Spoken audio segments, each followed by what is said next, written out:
Hi guys, good morning. I-share ko po sa inyo ngayon kung paano magluto ng fish curry in Indian style. Lagyan po natin siya ng salt,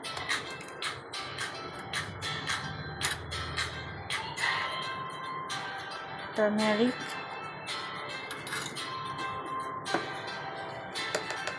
this one is ginger and garlic paste. Mix lang natin siya guys. Fry po natin yung ating fish.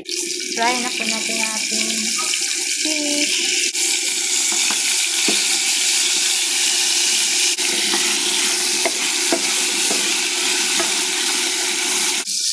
Pwede na po natin siyang tanggalin guys. Off na po natin.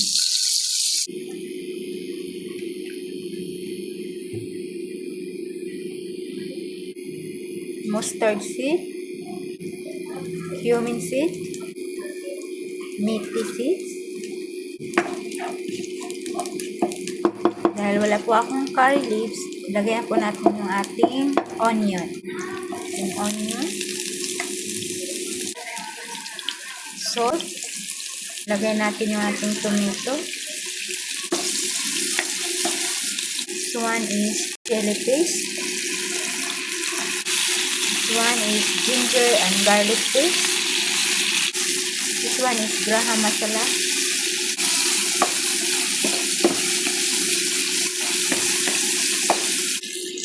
Coriander powder. Turmeric. Lagyan na po natin ng ating onion blend. Blend na onion po yan guys.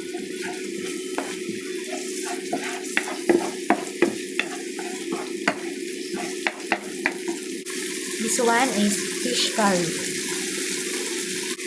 This one is tamarind water.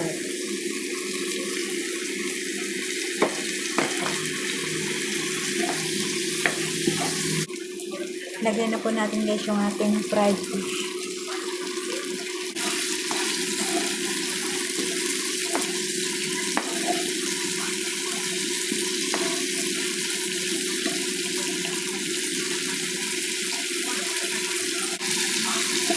Fish curry is ready to serve.